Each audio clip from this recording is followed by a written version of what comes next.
Apa yang sempurna di dunia ini? Tidak ada, begitu kata orang bijak. Dan jadi teringat tentang kemerdekaan misalnya. Dilulukan, dibesar-besarkan seolah-olah sempurna. Efek negatif dari apapun harus digali sebetulnya dengan jiwa evaluasi. Prinsipnya kan mengubah dari satu tatanan A menjadi tatanan B.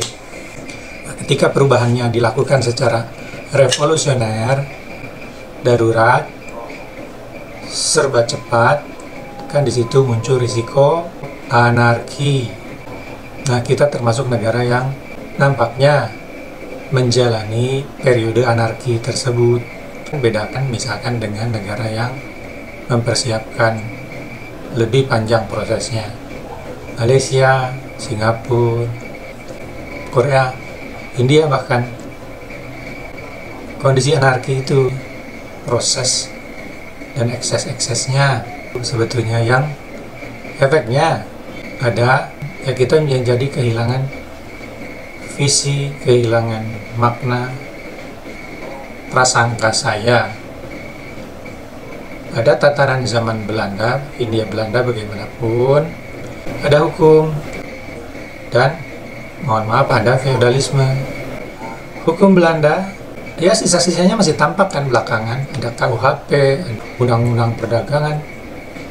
Kita selalu menyinyiri masih langgengnya modul aturan-aturan zaman Belanda. Ya, sebetulnya juga tidak usah terlalu nyinyir karena itu kan satu proses tatanan hukum yang dibentuk secara evolusioner lama gitu dipersiapkan.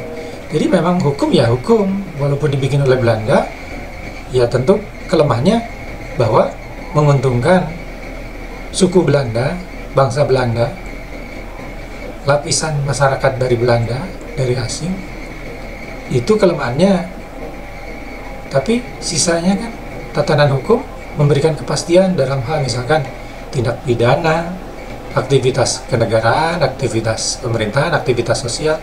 Tidak semua buruk. Buktinya Republik berdiri sekian lama masih banyak juga akhirnya tatanan hukum Belanda itu dipakai terus. Bahkan sekarang pun banyak undang-undang bikin baru, prinsip-prinsip hukum, tradisi, pengaruh dari zaman dulu ada.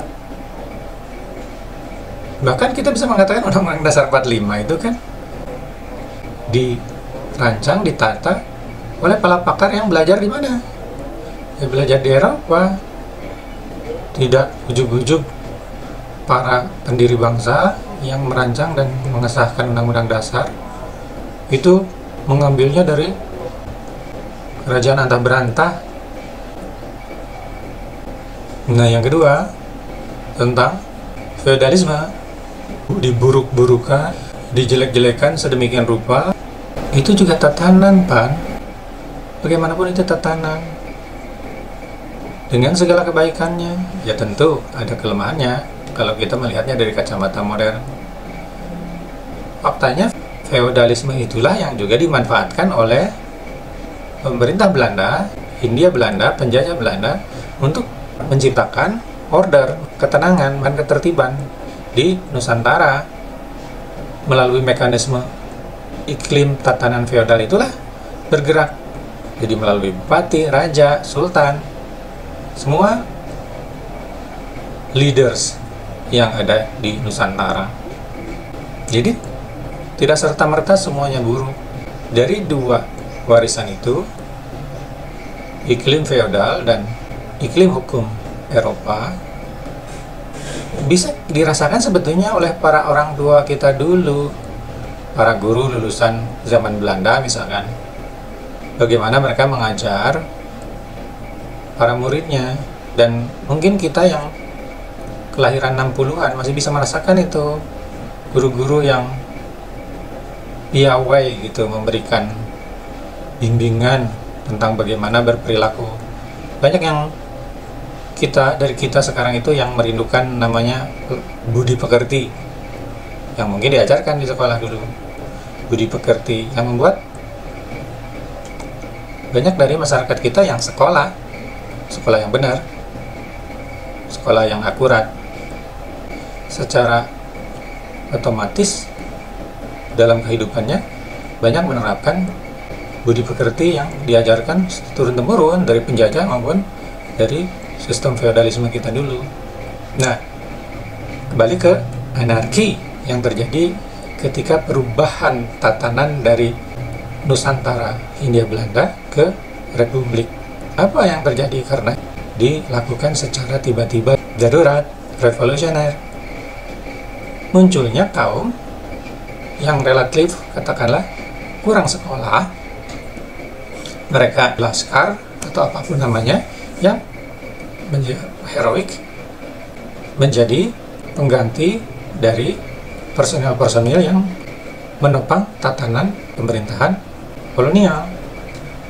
Apakah itu aparat keamanan, birokrat, dari atas sampai ke bawah, seluruhnya.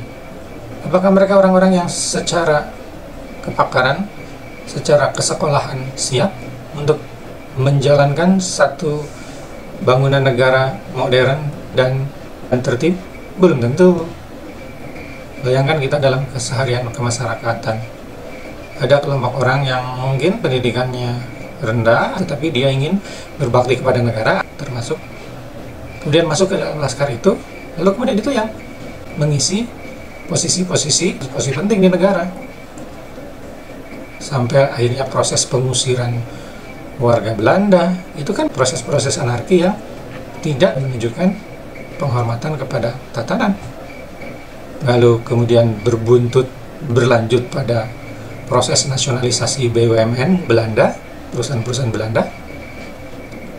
Apakah dilakukan secara tertib atau sesuai dengan kaidah-kaidah secara internasional atau pada berlaku saat itu? Nampaknya tidak selalu demikian.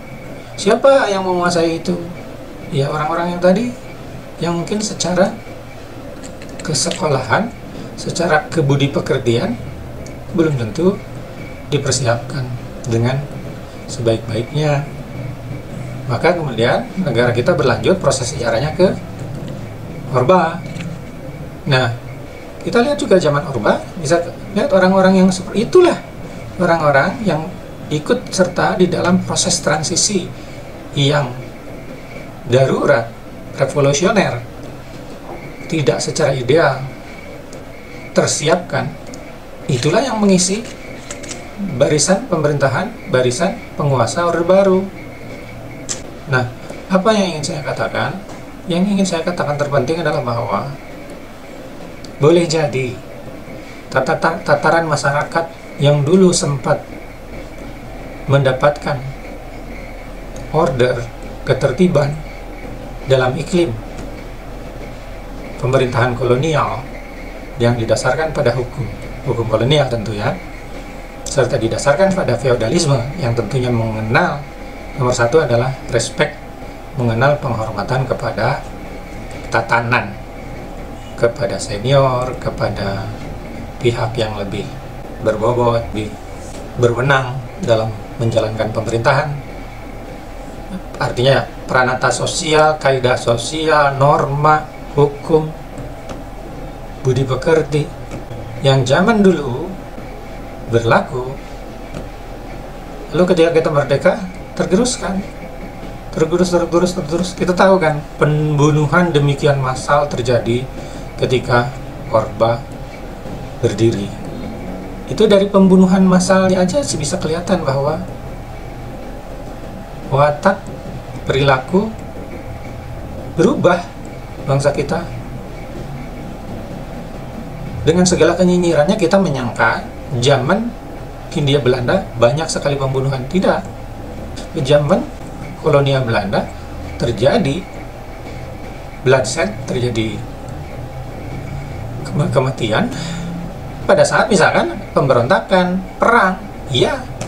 Tapi dalam keadaan damai, keadaan tatanan berjalan keseharian, kita tidak menyaksikan peristiwa seperti tahun 1965-1966 di mana nyawa itu melayang demikian banyak dengan mudah, tanpa pengadilan, tanpa aturan, dan itu yang kemudian dilihat oleh rakyat bawah, bahwa oh ternyata kita itu berada di negeri yang nyawa itu demikian murah, korupsi itu demikian telanjang dipraktekkan, penyalahgunaan wewenang, kebohongan. Nah, ini warisan kita saat ini. Seluruh proses ambil alih kekuasaan dari tatanan A yang lama ke tatanan B tidak secara terstruktur, sistematis, dan itu yang menjadi prasangka saya, sehingga hari ini, zaman ini kita mengalami kesulitan dalam hal mendisiplinkan masyarakat, memastikan kepatuhan pada hukum, pada peranata sosial, norma sosial. Belum lagi kalau kita memperhitungkan tambahan pengaruh agama ya, fakta tentang perkembangan agama apa, yang ajarannya seperti apa, yang membuat bangsa kita cara pandangnya bagaimana. Artinya kekerasan di masyarakat itu nampaknya demikian galib, demikian lazim. Coba lihat peristiwa-peristiwa pembunuhan di berita-berita, peristiwa korupsi, penzoliman kepada kaum lemah, apakah itu perempuan, minoritas,